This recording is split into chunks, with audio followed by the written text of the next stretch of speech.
Deuxième paramètre sur lequel on peut jouer pour exposer sa photographie, c'est le temps d'exposition ou la vitesse d'obturation.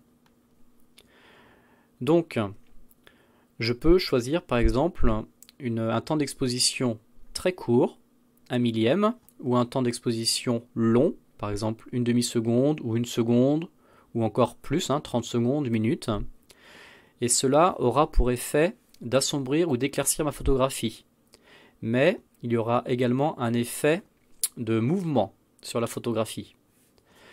Donc, en effet, si je prends un temps d'exposition court, comme 1/1000 ou 1/500, je vais figer le mouvement.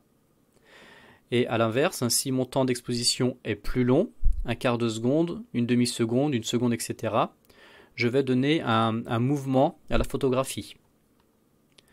Donc, jouer sur ces paramètres de temps d'exposition me permet d'assombrir ou d'éclaircir la photographie. En choisissant un temps d'exposition court, forcément la lumière aura moins de temps pour venir percuter le capteur, donc je vais assombrir ma photo. Et au contraire, si je mets un temps d'exposition long, 1 seconde, une demi-seconde, je vais éclaircir mon image. Alors attention toutefois, si je me mets en priorité vitesse d'obturation ou en priorité temps d'exposition, l'appareil photo va donc choisir lui-même l'ouverture du diaphragme. Et cela peut avoir une incidence sur la photographie. Car si l'appareil photo choisit un diaphragme grand ouvert, la profondeur de champ sera très courte. Et si l'appareil photo choisit un diaphragme fermé, il y aura une grande profondeur de champ. Donc cela peut avoir un impact important sur la photographie qu'on veut faire. Quelques exemples. Ici, donc un temps de pause assez long, 1/4 de seconde. J'étais en intérieur, peu de lumière, et pendant ce temps-là, ma fille a eu le temps de faire quelques mouvements. Ici, un temps de pause très long, 30 secondes, afin de montrer le mouvement de l'eau de cette rivière. Donc, si je choisis mon temps de pause, comme je disais tout à l'heure, l'appareil photo, lui, va choisir l'ouverture du diaphragme.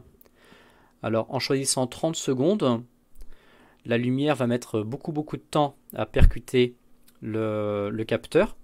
Et donc, l'appareil photo va se dire, si il y a autant de temps, moi, je peux me permettre de fermer le diaphragme. Donc là, peut-être que le diaphragme, il était fermé à f11 ou f16. Et les ISO toujours au plus bas.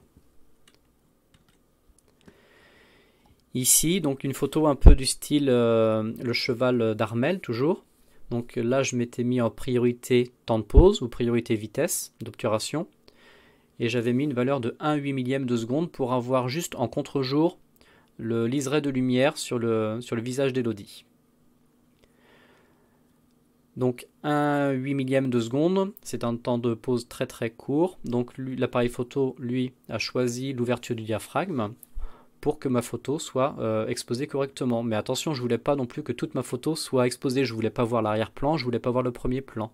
Donc il fallait que je sois vigilant sur l'ouverture du diaphragme.